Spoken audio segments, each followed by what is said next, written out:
My name's Grant Ellison, and up until a few days ago, I thought I had a solid marriage. Not some fairy tale romance, but a quiet, dependable, grown-up kind of love. 8 years with the same woman, learning her routines, putting up with her quirks, saying sorry even when I wasn't wrong just to keep the peace. I used to think that made me a good husband, a mature man, a safe harbor. Apparently, I was just a well-fed mutt. It was last Friday when things started to unravel, though truthfully, it had probably been unraveling for years. I just didn't hear the thread snap until we were deep into that drive. Skylar had asked me to take her and her friends, Laura, Haley, and Ruth, to some spa weekend in the hills, about 5 hours away. I remember blinking at her when she asked, surprised, because I'd already made plans to go fishing with Hugo. But she smiled that tight, rehearsed smile she always wore when she needed a favor, and said, "You're so good at long drives. And we need the SUV, you know none of us want to cram into Ruth's Prius." And just like that, I said yes. I packed their bags in the trunk. I filled the gas tank. I even cleaned the dashboard and stocked the center console with snacks and gum. Skylar didn't say thank you. Just slid into the back seat, not even the passenger's side, and started chatting with her friends like I was the Uber driver. No one offered me coffee. No one asked how I was. The first hour passed in relative silence for me, except for their occasional requests: turn the heat down, switch the playlist, take this exit instead. I kept my hands on the wheel and nodded. I didn't mind. I was used to fading into the background when Skylar was with her friends. They were the kind of women who wore coordinated brunch outfits and had matching Instagram captions for their girls' getaways. I didn't belong in their world. I never had. But around hour 3, somewhere near the foothills, it happened. The moment that cracked whatever illusion of normal I had left. Skylar was laughing about something Laura had said, and then I heard her voice cut through the cabin like a blade. "Honestly," she said, "he's like a rescue dog. You feed him, he wags his tail. So easy to control." Then the laughter followed. Not polite chuckles. Not confused reactions. They laughed like it was the funniest thing they'd heard all week. I didn't say anything. I didn't flinch. I just tightened my grip on the steering wheel and kept my eyes on the road. But inside, something twisted. Something sharp. I felt it spread down my arms and settle in my stomach. They went quiet for a second after that, maybe realizing I'd heard. Maybe not caring. Haley cleared her throat. Laura tapped at her phone. Skylar changed the topic like she hadn't just compared me to a mutt she picked up off the street. I spent the next 2 hours pretending I was somewhere else, mentally sorting bolts in a toolbox, remembering the sound of the lake at dawn, replaying the joke over and over in my head. Rescue dog. That's what I was to her. When we finally arrived at the spa resort, the women got out laughing again, breezy, carefree. I popped the trunk, grabbed their bags, and stacked them neatly by the valet stand. Skylar barely looked at me. She adjusted her sunglasses and said over her shoulder, "Don't forget to wash the sheets before I get back. They stink like you." No thank you. No kiss goodbye. Just that. And with that, she was gone. The glass doors swallowed her up, and I was left standing there, alone, holding nothing. I got back in the car and sat in the driver's seat for a full 5 minutes before starting the engine. I didn't cry. I didn't yell. I didn't call Hugo, even though I wanted to. I just stared out the windshield at nothing, feeling smaller than I'd felt in years. The drive back was different, quieter.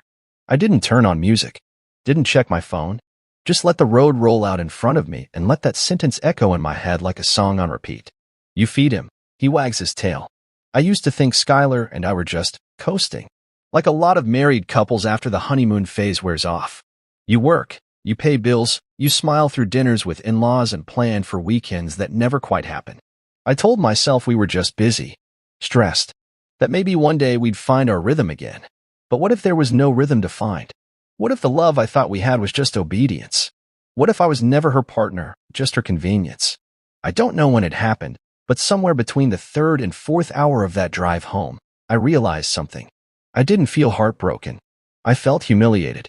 And that was worse. When I walked back into our house, everything looked different. The hallway photos, mostly of her. The furniture, stuff she picked out. Even the color of the walls.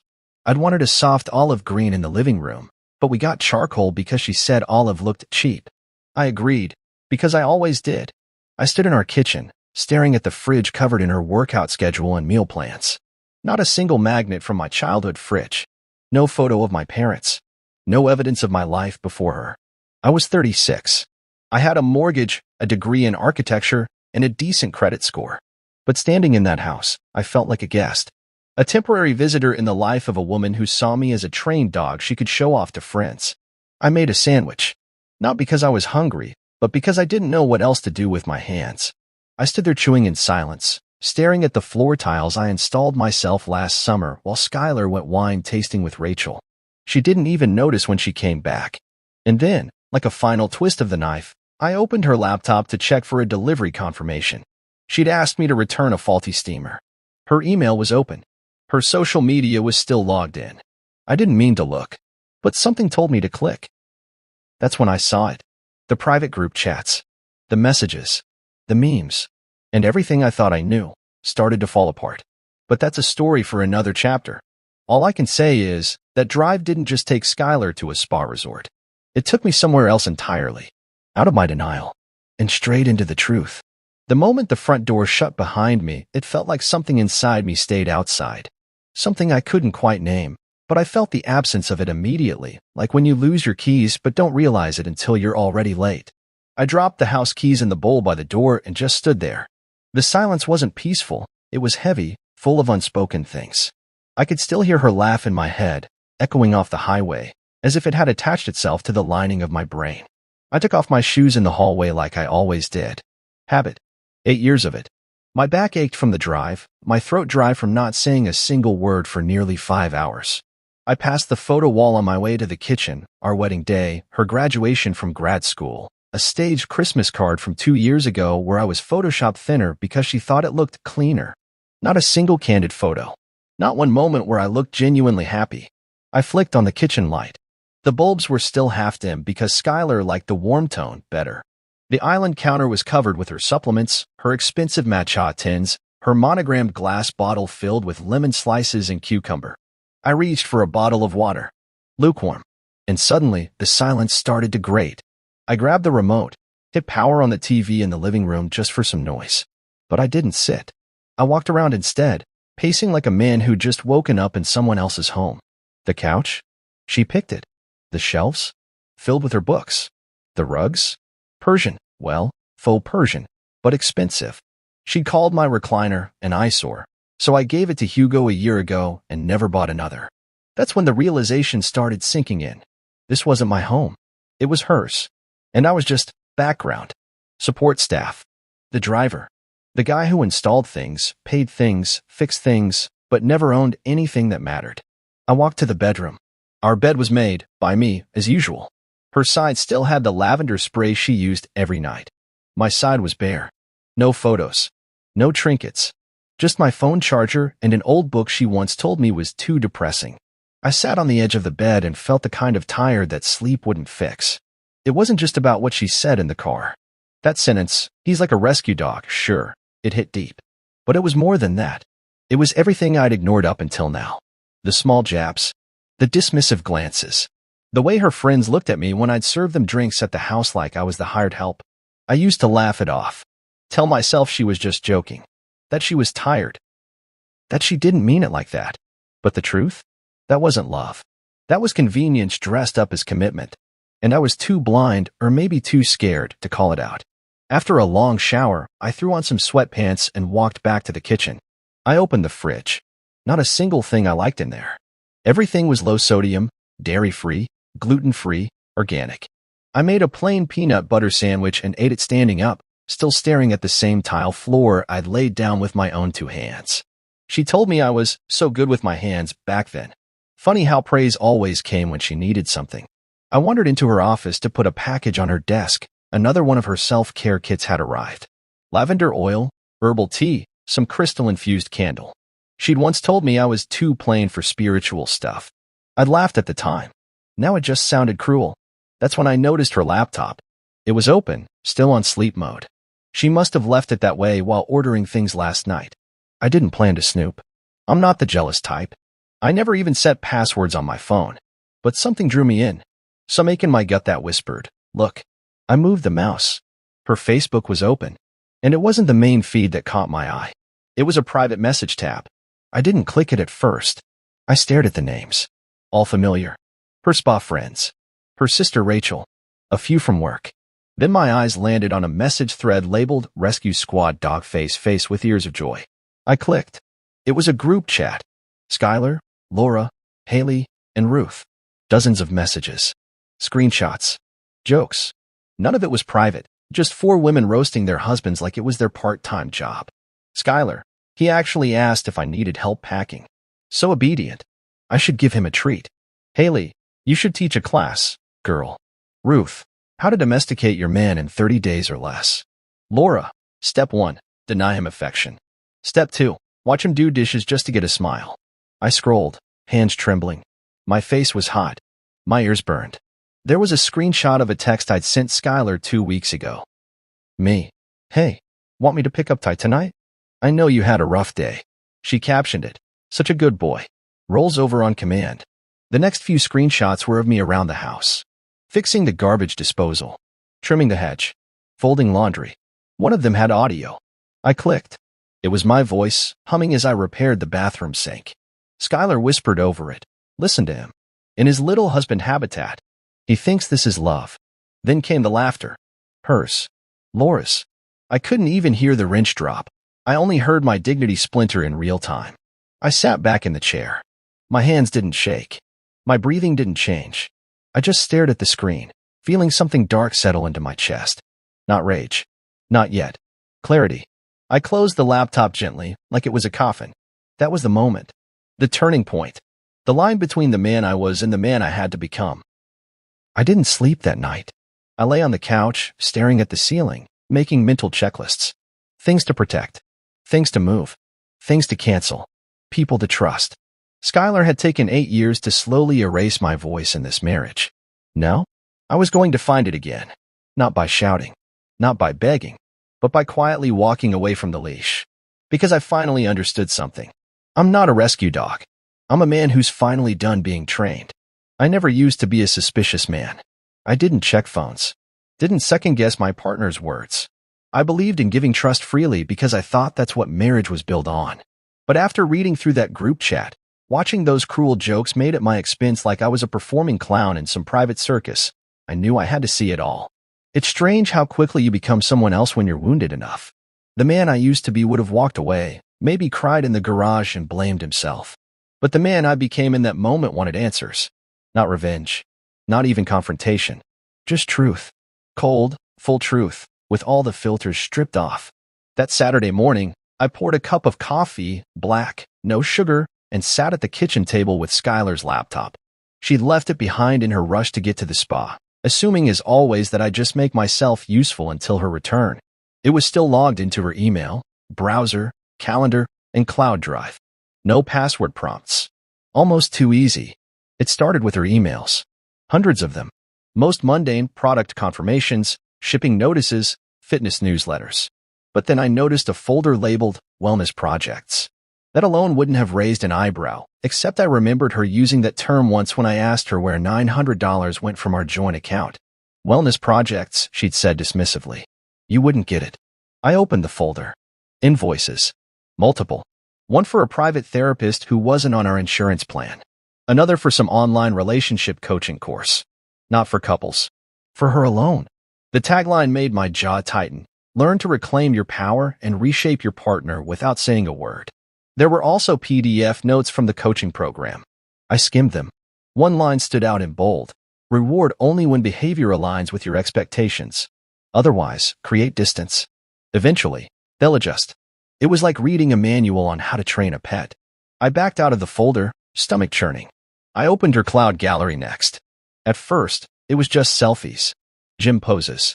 Smoothie bowls. Perfectly staged shots of her looking thoughtful in cafes. Then came the videos. One of them was me. I was crouched under the sink, wearing old jeans and a faded t-shirt, fixing the pipe that kept dripping every other week. The angle made it clear she'd set her phone against the wall without my knowledge. I was humming to myself.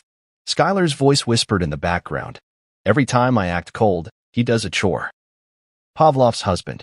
A giggle from someone else, probably Laura. The screen went black. I closed the gallery, too numb to keep watching. I checked the calendar next, not even sure what I was looking for. That's when I noticed recurring events labeled RC meeting every other Thursday night. RC. Russ Carmichael. Her boss, the same man she claimed was too old to flirt and just her mentor. A married executive with a history of turnover in his department and rumors swirling about unprofessional conduct. I'd heard whispers, but Skylar always brushed it off like office gossip. She'd laugh and say, "Russ? Please. He barely knows my last name." Funny, then, that she had at least 22 calendar entries involving him. Not meetings, not team events, just RC meeting. I felt heat creeping up my neck, but I wasn't ready to assume anything. Not yet. So I opened her message app. The first thread that jumped out wasn't Russ. It was the same group chat I'd seen before. I skipped over it. There was only so much mockery I could take in a single morning. But then, I saw a name I didn't recognize, Heather M. I clicked. It wasn't Heather. It was Skylar's dummy account. They were sending messages to themselves, clearly storing things secretly.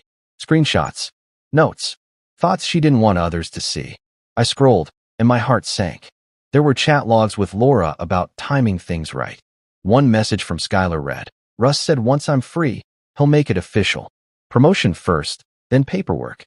Laura had replied, "Just don't let Grant catch on too soon. He'll probably cry and ruin your narrative." Skylar's response, "Oh please. He'll fold like always. That man still apologizes when I roll my eyes." That's when I shut the laptop. I sat in silence for what felt like hours. My coffee had gone cold. My hands felt foreign to me, like they didn't know what to do anymore. I wasn't just being mocked. I was being used, trained, conditioned. She was slowly phasing me out of her life, already making space for someone else while I sat around believing we were just going through a rough patch. And the worst part? I'd allowed it. I made excuses for it. For years, I thought her coldness was stress. Her absence was ambition. Her constant criticisms were tough love. But it wasn't love. It was manipulation wrapped in charm. A project she took on, got bored with, and was ready to abandon once the next opportunity came with a company bonus. I called Hugo that afternoon. He picked up on the second ring. "Yo, you good? Thought you were at the lake," he said. "I didn't go," I replied. My voice didn't even sound like mine. "You sound weird. You all right?" "No," I said quietly. "Not really." I told him everything. Not the way I'm telling it now. Not so clean, not so composed. I stuttered through some parts. I paused a lot. There were long silences where I didn't know how to explain what I'd just seen. Hugo didn't interrupt. When I finished, there was a beat of silence before he spoke. "All right," he said. "What's the plan?" That question hit me harder than I expected. What's the plan? For the first time in years, someone wasn't asking me to stay quiet, keep peace, or try harder. He was asking how I wanted to take control. I didn't have all the answers yet, but one thing was clear. I wasn't going to confront Skylar right away. That's what she'd expect. I wasn't going to blow up and give her a victim card to wave in front of her friends. No, I was going to do something she wouldn't see coming. Take back control, quietly, deliberately, and on my own terms. I ended the call and grabbed a notepad. Made a list. Hugo agreed to help with the steps.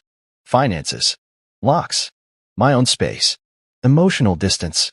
Everything I'd ignored, everything I let slide, I was going to fix it. Not to win her back. Not to punish her. But to finally stop being the background character in my own damn life. She trained me? Huh? Well, it's time I untrained myself. It's strange how calm I felt when I started making the list. Not angry. Not bitter. Just focused. The kind of focus you get when you finally stopped lying to yourself. I wasn't reacting anymore. I was rebuilding. Not for her. Not to prove anything. Just to protect what little I had left of myself. First thing I did was open a new bank account. Not a joint one. Not a shared savings. Just mine. I walked into the local branch that Monday morning and asked to speak to someone in private. The banker, young guy, maybe mid-20s, smiled politely until I explained I was closing a joint account I'd shared with my wife of 8 years. I watched his face shift the moment I mentioned that. Sympathy, maybe. Or recognition. Like he'd seen this movie before. He didn't ask questions. Just nodded and handed me the paperwork. I transferred half of what was left in the joint account into my new one. I didn't take it all. I wasn't trying to start a war. But I wasn't going to leave myself exposed anymore. I also canceled the Wellness Box subscription she'd been charging to my card. $300 a month for powders and stones and jars of air-scented self-importance. After that, I called the storage unit place on Maple Street. Booked one under my name. Climate controlled. Enough space to fit everything she'd left behind when she went to the spa. I wasn't going to throw anything out, not yet, but I wasn't going to let her come back and act like nothing had changed either. Then I changed the locks. I'd done it before, once when we got the place, once when Skylar lost her purse. So I knew how. I went down to the hardware store, picked out a better deadbolt, and installed it myself that night. Hugo offered to help, but I needed to do it alone. One last quiet act of reclaiming the door to my own home. I left her keys on the kitchen table, and then I packed her things. Not all of it, just what was clearly hers. Clothes, shoes, her gym equipment, makeup, the drawer of beauty products she guarded like a vault, her laptop, her vision board, the little frame quote that used to hang in her office that said, "Train your man or he'll become someone else's headache." Yeah, that one went in the box first. I labeled everything neatly, sealed it up, and loaded it into the truck. Drove it to the unit. Sent the address and entry code to her sister Rachel with a simple message. "Skylar's things are here. Lease is under my name. She has 30 days to retrieve them." Rachel didn't reply, but the message was marked as read. Then came the hardest part, telling people. I started small. Hugo already knew, and he offered to take me out for dinner that night. I declined. I needed space. I needed to feel what I was doing, not distract myself from it. The next day, I called my mother. Now, my mom is the kind of woman who believes in forgiveness above all else. Grew up in the church. Thinks therapy is a gift from God. But she's also sharp. I knew she'd want to hear the full story, so I told her everything. The rescue dog comment, the group chat, the recordings, the manipulation, the money. Russ. She went quiet. That same heavy silence I felt in my own chest. Then she said, "Are you sure there's no saving this?" And I told her the truth. There's nothing left to save. She cried a little. Said she'd pray for both of us. Asked me not to close my heart completely. I told her I wouldn't. But I wasn't going to give it to someone who used it like a leash again. The rest came quickly. I called the utilities. Had them switched over. Canceled the cleaning service Skylar used that charged me double for emergency dusting. I called the lawn guy and told him to invoice me directly now. And then, when everything practical was done, I sat down and wrote the hardest email I've ever written. Subject line, the truth about Skylar and me. I didn't post it publicly. Didn't make a scene. I sent it to a small list of people who'd been part of our lives. Mutual friends, her family, a few of my coworkers who'd seen her parade me around at office parties like some obedient accessory. I attached screenshots. A few audio files. I didn't add commentary. I just let them see for themselves. I ended the message with one line. "Please don't contact me to tell me I should work it out. You weren't the one being trained." And then I turned off my phone. For the first time in years, I felt something close to peace. Not joy, not relief, but something still, quiet. Like standing in a burned-down house and realizing you survived the fire. The messages came the next day. I didn't check them all, but a few slipped through. Laura messaged me. "I'm sorry. I didn't know she took it that far. I was wrong to laugh. You didn't deserve that." Haley messaged too. Shorter. "I didn't mean it personally." Whatever that meant. Ruth? She didn't say a word. Probably too proud. But Skylar, she was the storm. She called, texted, emailed, left voicemails. "What the hell are you doing? Grant, this isn't funny. You changed the locks? You're being insane, call me." And then the guilt started. "Can we talk? Please don't do this. You're blowing everything out of proportion." But I didn't reply. Because there was no proportion to blow up. She made me into a joke, and then laughed when I played along. Now she could sit with the silence. I wasn't angry anymore. That would have taken too much energy. I was done giving her power over my emotions. I didn't want to scream, didn't want to confront, didn't want closure wrapped in her crocodile tears. I wanted peace. And I was finally starting to feel it. I looked around the house that night. It still looked like hers. But something had changed. It was quieter now. Warmer somehow. Like the house itself had exhaled. I made a simple dinner, eggs and toast. Washed the dishes. Lit a candle. One of the few things in the house that I'd actually picked out. It smelled like cedar wood and clean air. Masculine. Honest. Then I sat on the couch, turned on some Miles Davis, and watched the sun go down. And for the first time in a long, long time, I didn't feel like anyone's project. I felt like a man finally locking the world out and letting himself back in. The doorbell rang at 3:42 p.m. on Monday. It wasn't a polite ring. It was frantic. The kind of ringing someone does when they think if they press hard enough, the door might forget it's locked. I didn't move at first. I was in the living room, legs up on the coffee table, watching a rerun of a show I didn't care about. A cup of tea in my hand, not because I like tea, but because Skylar hated the smell of it, and suddenly, that was reason enough for me to start drinking it. The ringing continued. A pause. Then pounding. I didn't have to check the peephole. I knew who it was. Skylar always had this pattern. Silence, then guilt, then pressure, then theatrics. I used to cave somewhere between guilt and pressure. This time, I let the storm hit the door. "Grant," she shouted. "Grant, open the damn door." I muted the TV, took another sip of tea. Then I stood and walked quietly to the window by the hallway, peeking through the edge of the curtain. She looked exactly like I imagined she would, disheveled but pretending she wasn't. Designer coat over leggings. Messy bun, no makeup, oversized sunglasses like she was hiding from paparazzi. Her phone in one hand, keys in the other, waving both like weapons. I leaned against the wall and listened. "You're seriously doing this?" she yelled. "You're making a scene. Do you want the neighbors to hear?" Funny how that was her concern now. The same woman who'd laughed with her friends about training me was suddenly worried about decorum. I didn't speak. Didn't open the door. Just watched her, detached. Like watching an actress fumble through the wrong script. She tried calling next. I heard the phone buzz from the kitchen. 14 missed calls by then. The voicemail started piling up, some tearful, some furious, all carefully balanced between "this is your fault" and "I love you. Please stop this." I didn't listen to any of them. Eventually, the noise stopped. She stood there for a long time, pacing, looking at the door like she could will it to open. Then, after almost 20 minutes, she pulled out her phone and walked back to her car. I thought that was the end of it. I was wrong. The next morning, I was in a meeting at the office when my assistant poked her head in. There's a woman here asking for you," she whispered awkwardly. "She says it's important." I knew before I asked. "Did she give a name?" She nodded. "Skylar.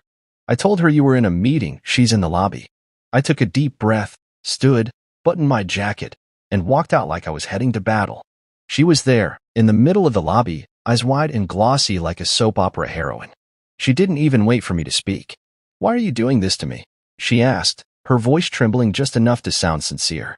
"You changed the locks, ignored my messages, sent my things to a storage unit like I'm some stranger." I nodded slowly. "Because you've been acting like I'm a stranger for years." Her face twisted, caught somewhere between shock and indignation. "Don't do that. Don't flip this on me." I folded my arms. "No flipping. Just facts." She looked around, clearly aware of the receptionist pretending not to watch. "Can we talk? In private?" "No," I said. Everything that needed to be said was already said. In your group chats. In your videos. In your wellness project notes. That froze her. "You went through my things," she hissed. "After I drove you, and your friends across the state, listened to you call me a rescue dog, and got told to wash sheets because they smelled like me?" "Yeah, I did." Her shoulders dropped. For a second, I saw her drop the performance too. "Grant, I didn't mean that. It was a stupid joke." "No," I said, my voice steady. "It was a confession." She opened her mouth, closed it, then tried again. I was venting. Everyone does it. No, not everyone turns their spouse into a punchline. Not everyone mocks someone they say they love to feel better about themselves. Her hand went to her chest, clutching at some invisible ache. 8 years. "Grant, you're really going to throw it all away?" I looked her in the eye, and I said it. "I'm not your rescue dog anymore." The words felt strange coming out of my mouth, like I was borrowing someone else's line. But it landed. I saw it hit her like a slap. Her mouth dropped open, then shut again. I turned and walked away, left her standing in the lobby like a statue that forgot its pose. Back in my office, I sat down, took a slow breath, and realized something important. I wasn't angry. I wasn't shaking. I wasn't fantasizing about getting back at her or making her suffer. I wasn't anything. I was free. That evening, I sat on the porch with Hugo. We drank beer from the bottle and watched the sky turn pink. "She showed up at work?" he asked. "Lobby. Full dramatic effect," I said, nodding. "And what did you do?" "Told her I'm done playing house pet." He laughed. "Did she cry?" "A little. Not sure if it was real." Hugo leaned back in his chair, took a swig, and said, "Proud of you, man. Most guys in your position would have gone nuclear. Blown it up. You're doing it like a surgeon. Clean, cold, no blood." I didn't say anything. I just stared at the yard. It was quiet again. My house looked the same, but it felt different. Like it belonged to someone who finally knew what dignity tasted like. And I planned to keep it that way. She begged for one night to talk. I wasn't planning to give her anything. Not a meeting, not a conversation, not even the decency of a shared space. But Hugo convinced me to allow one final sit down. It's not for her, he said. It's for you. Let her look you in the eye and see what she lost. So I agreed. One night, one conversation, one room, no yelling, no bargaining, just truth laid bare. I prepared like it was trial day. I printed every screenshot, messages, group chats, the rescue dog comment, the wellness coaching files, bank statements from the last 9 months showing consistent withdrawals Skylar made from our joint account under labels like groceries and medical that ended up funding spa packages, designer handbags, and what looked like a hotel in Aspen. I set them out like exhibits on the kitchen island, my courtroom bench. Neat, precise, impossible to ignore. Then I opened my laptop and queued up the videos. Not all of them, just a few key ones. The recordings of her laughing behind my back while I fixed things around the house, comparing me to a pet husband. One video of her FaceTiming Laura while whispering about how she'd trained me to obey her moods. I didn't feel cruel doing it. I felt clean, like I was clearing out rot. She arrived at 6:32 p.m. wearing my favorite dress, the navy blue one with the little sleeves and the lace at the bottom. She used to wear it on our date nights. The first time I told her I loved her, she was wearing that same dress. I'd be lying if I said it didn't punch a hole through my chest to see it again. But this time, it felt like bait. Like a hunter wearing perfume in the woods, hoping the deer walks closer. She stepped inside cautiously, I scanning the house like it might look unfamiliar now. Maybe it did. Maybe she could already feel that this wasn't her stage anymore. Grant, she said, her voice soft, rehearsed. Thank you for letting me. Sit down, I interrupted, gesturing to the stool at the counter. She blinked but followed instructions. I noticed that instinctively how she followed direction when the power shifted. I'd never seen it so clearly before. I stood across from her, arms folded, silent. Her eyes darted to the papers in front of her. She reached for one, an email exchange between her and Ruth where she joked about making me sleep on the couch for forgetting almond milk. You went through my stuff, she said, her tone sharpening. I lived with you, I replied. We shared a bank account, a roof, a bed. You didn't leave me much choice. She flipped through more pages. Her face tightened when she reached the receipts, makeup, gifts, spa treatments, all bought with our joint card. Over $20,000 across 6 months. She looked up, already defensive. That was supposed to be temporary. I was stressed. Work's been. You labeled these as medical expenses. I needed them for my sanity. Then you should have used your own card. She flinched. The confidence cracked a little.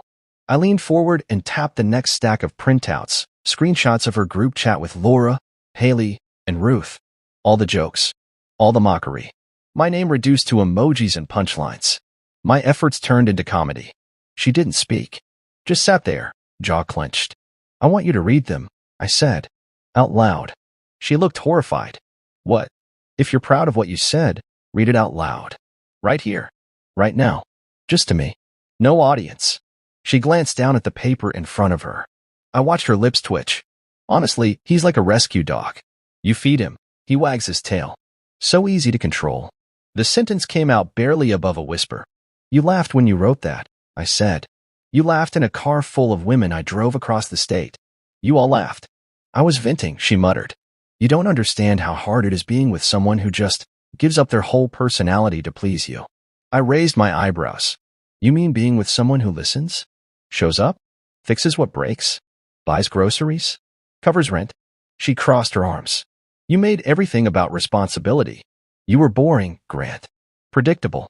I felt like I was living with a maintenance man, not a husband. There it was. The real truth. No filter.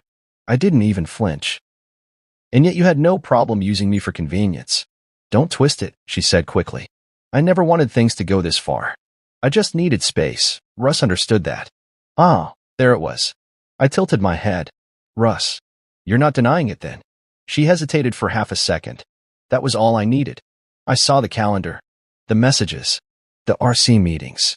You celebrated the spa weekend as your pre-promotion party, didn't you? The one he promised if you dropped the deadweight husband. Her face went pale. Who told you that? I didn't answer. I didn't have to. She stood suddenly. So what now? You're going to humiliate me? You're going to tell everyone I cheated and paint yourself as the victim? I'm not painting anything, I said quietly. I just laid out the canvas. You filled it in. I gave you years of my life, she yelled, voice rising now, hands trembling. I kept this house together. I cleaned. I planned. I carried us through every social event where people thought you were too quiet or too awkward to matter. I thought we were a team, I replied, not yelling, not shaking. Turns out I was just part of the furniture. She scoffed. So what? You're going to be some self-righteous monk now? Start over with your pride and a pile of paperwork? Good luck finding someone who'll tolerate your dullness. I reached under the counter and clicked play on the speaker. Her voice filled the room. That recording, her Spock car comment. Loud, cruel, echoing. He's like a rescue dog. She stopped speaking.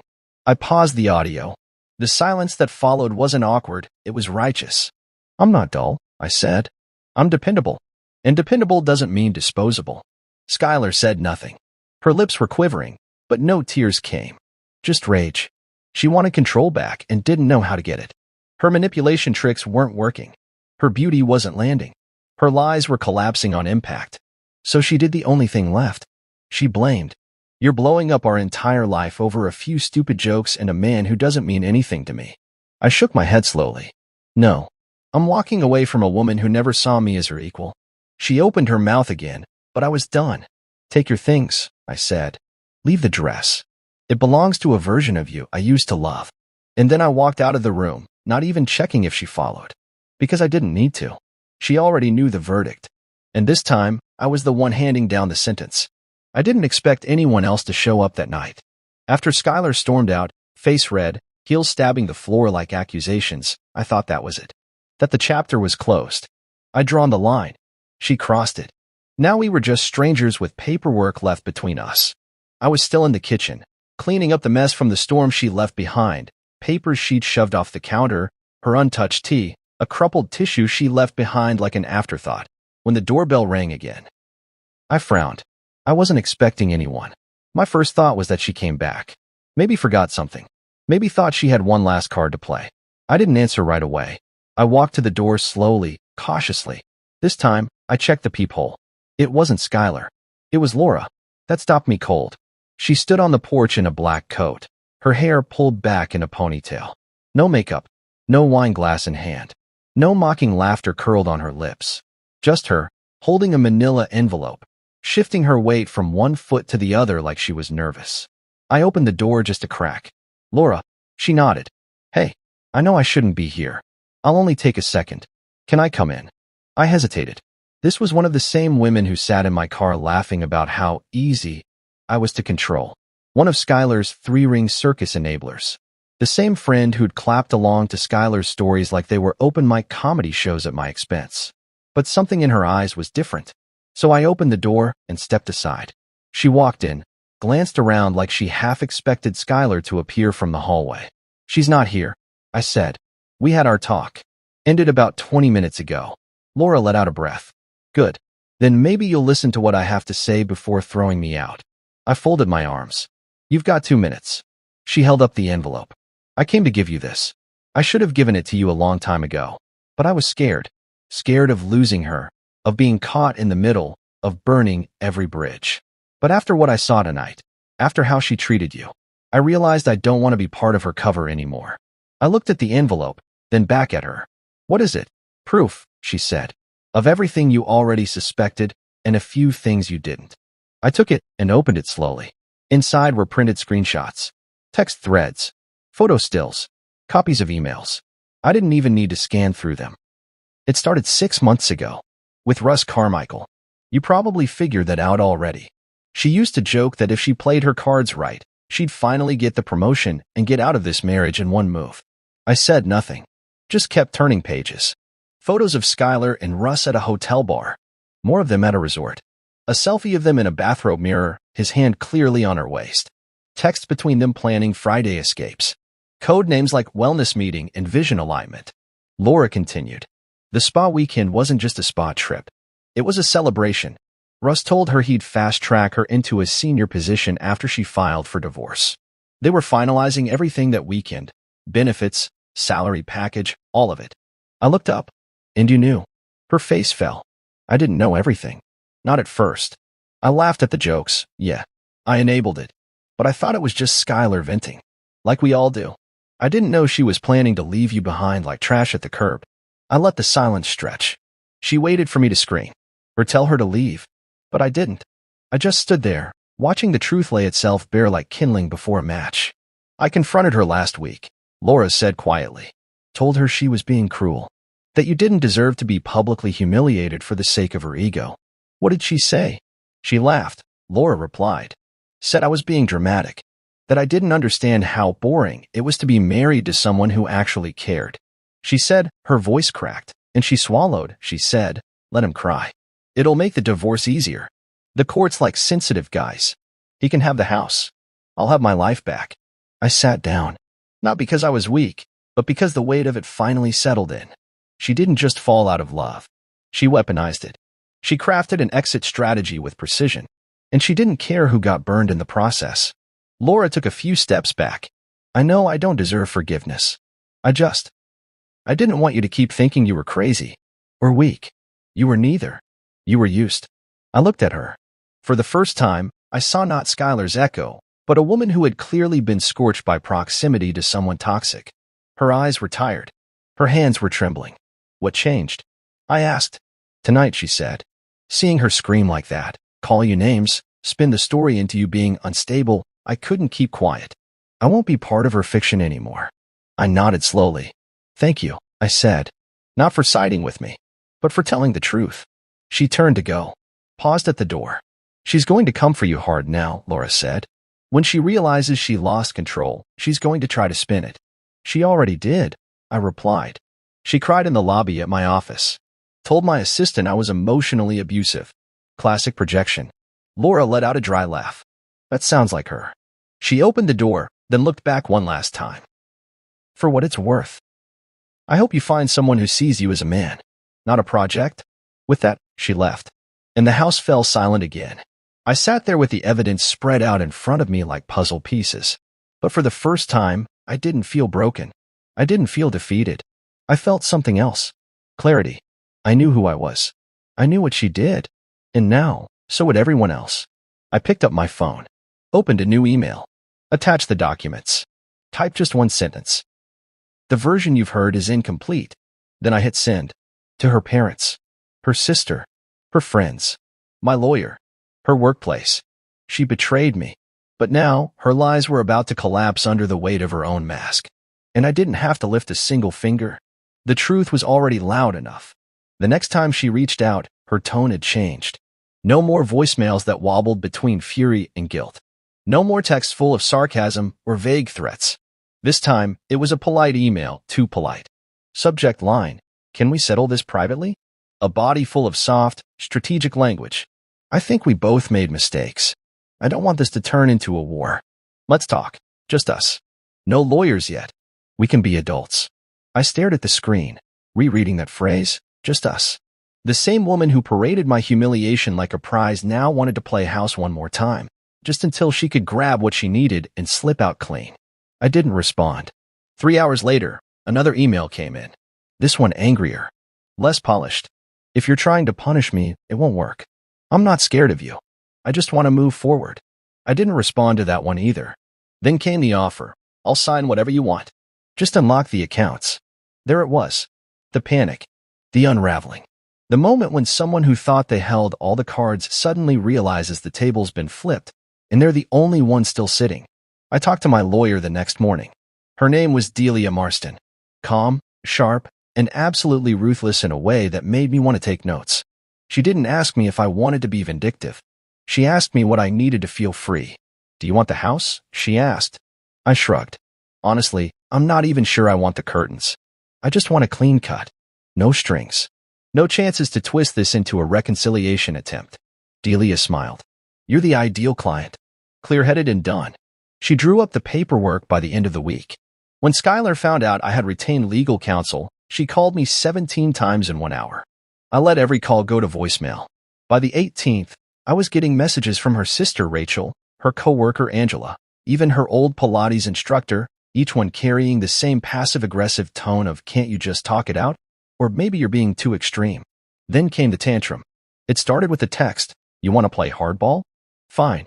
Let's both lose." Then a second, "Don't think people don't know what you're doing.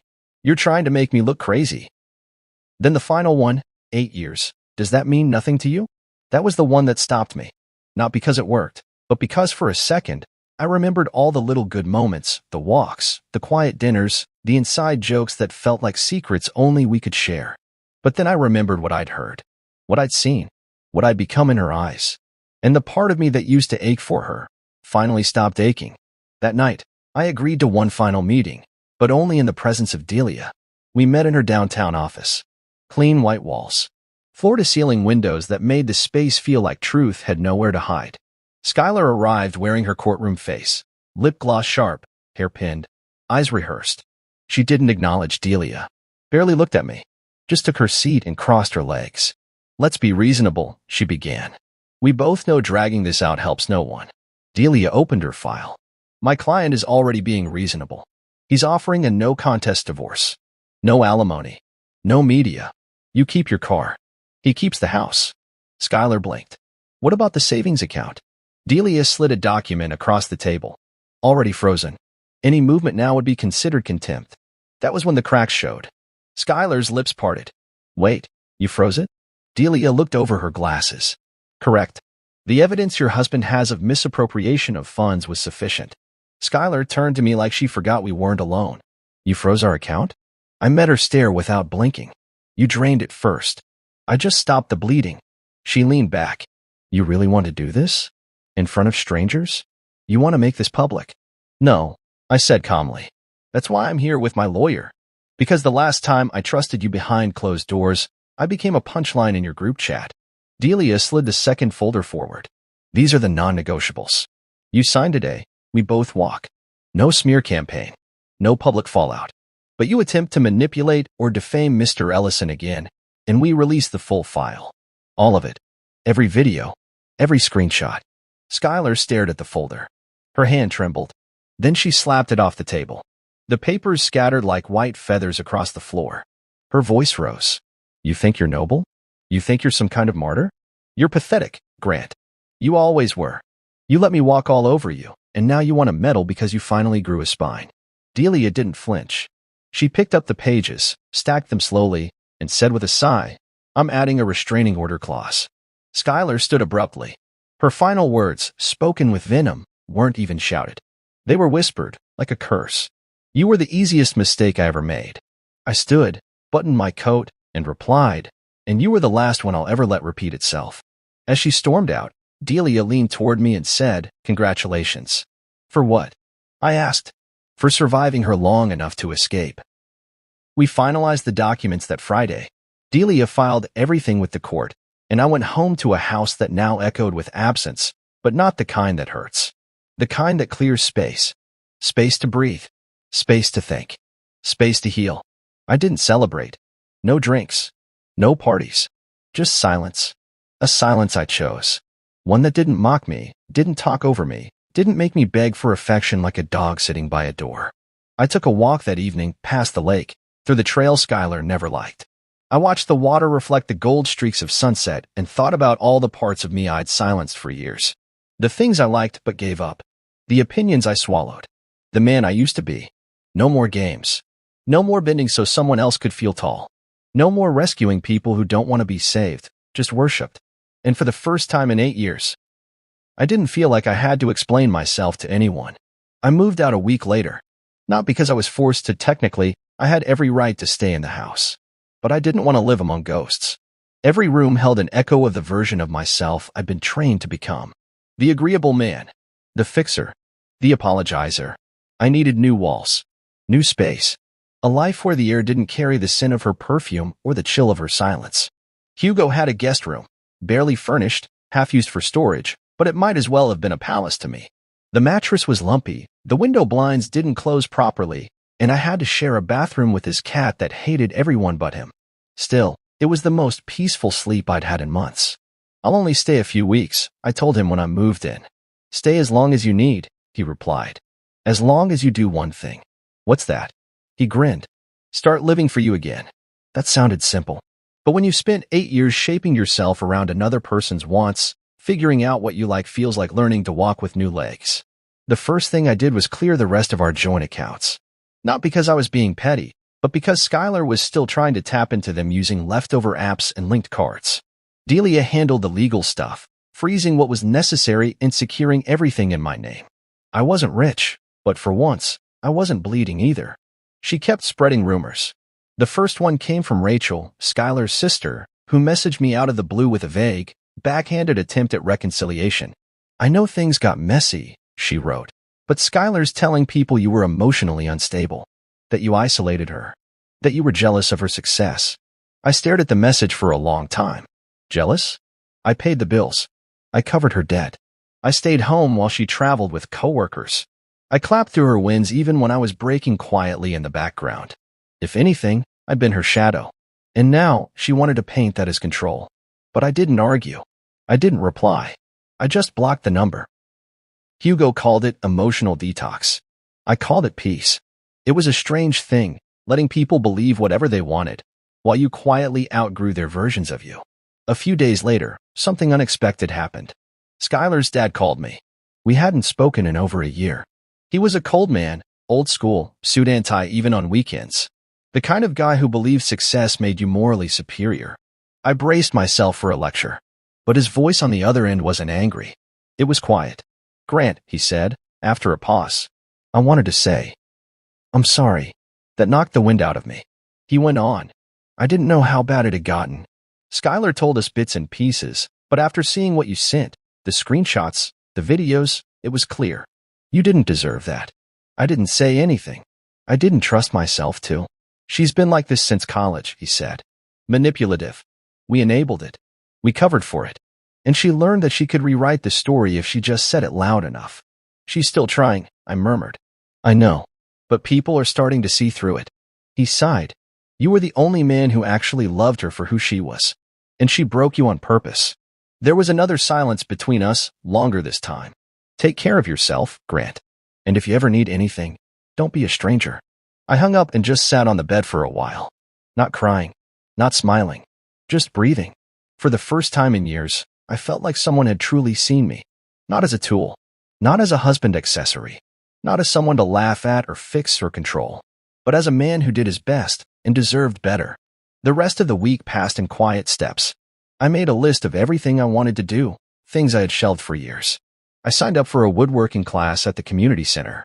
I reconnected with my brother, someone Skylar always dismissed as too redneck for her polished crowd. I called my mom and talked with her for over an hour without feeling like I had to lie and say we're doing fine. And I got coffee with someone new. Not a date, not a grand romance. Just a woman named Camille I met at the community garden. She complimented the way I cut weeds around the fence. I complimented her boots. She laughed. It felt easy. No roles to play. No one to impress. Just conversation. And in that moment, I realized something. Skylar had spent years convincing me I was boring. Predictable. Plain. But I was never boring.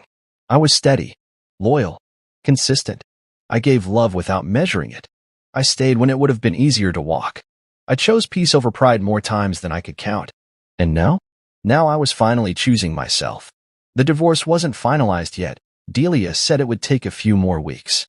But I'd stopped counting the days. I didn't need a court to validate what I already knew in my bones.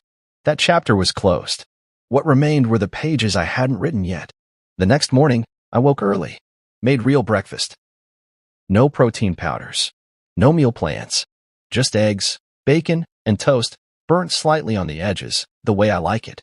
I sat on Hugo's tiny porch, plate in hand, listening to the birds. And I smiled. Not a big, triumphant grin. Just a small, quiet smile. Because the man I'd lost for so long was finally coming back. It's been 6 weeks. 6 weeks since Skylar stormed out of that office with her signature flip-flops of rage and grace. 6 weeks since I packed up what was left of my pride and walked into Hugo's spare room. 6 weeks since I looked in the mirror and finally saw myself again. The divorce is nearly final now. One more court date. A few more signatures. Delia said we could do it over Zoom, but I told her I'd show up in person. I want to be there. Not out of pettiness, not for the drama, but because I owe it to the man I used to be. The one who kept showing up, even when no one noticed. Especially him. Life hasn't been perfect since she left, but it's been mine. I get up when I want. I eat what I like. I read in silence, with no one asking if I'm done yet. I take slow walks in the morning, real ones, not the we're late for brunch power marches Skylar called exercise. I breathe easier. My body feels lighter. My chest doesn't ache when the sun sets. My hands don't shake when the phone rings. I didn't expect healing to look like this. Not flashy. Not some grand, Instagrammable triumph. Just quiet peace. I still get moments, small flashes, where my brain tries to wander into old corners. Like when I pass that street downtown where we had our anniversary dinner one year, or when I hear someone laugh a little too much like Haley or Ruth. I used to brace for impact, for anger or sorrow. But now, the memories pass over me like wind. Noticeable, but no longer able to knock me down. I deleted every photo of her 2 weeks ago. Not in rage, just readiness. They didn't hurt anymore, and that's how I knew it was time. She's still trying, of course. She posts cryptic quotes on her social media about betrayal and narcissists. Her friends keep leaving little comments like, "You're so strong," and they never appreciate the good ones. And her latest story? Apparently, I had a breakdown. Skylar now says I snapped under pressure and left her for someone else. That I manipulated her. That I made up the cheating. Funny how fast the truth gets repainted when a person is drowning in the image they created. But here's the thing, I stopped correcting anyone. I don't need to. The people who know me, know. And the ones who choose not to? They were never really in my corner to begin with. You'd be surprised how many people disappear when you stop playing the nice guy who takes the hits and keeps smiling role. When I set boundaries, some folks made it clear I was only valuable when I was bendable. Now that I'm not, radio silence. But I've made space for better ones. People like Camille. Yeah, we've gone out a few more times. Still casual. Still slow. We talk about real things, books, music, what makes us feel alive. She asks questions and listens without waiting to pounce with advice. She laughs without needing someone else to look small. The other night, she told me, "You carry peace with you now. It shows in your eyes." That one sentence meant more than 8 years of being told to fix your face whenever I didn't smile on command. I haven't told her everything about Skylar yet. Not all of it.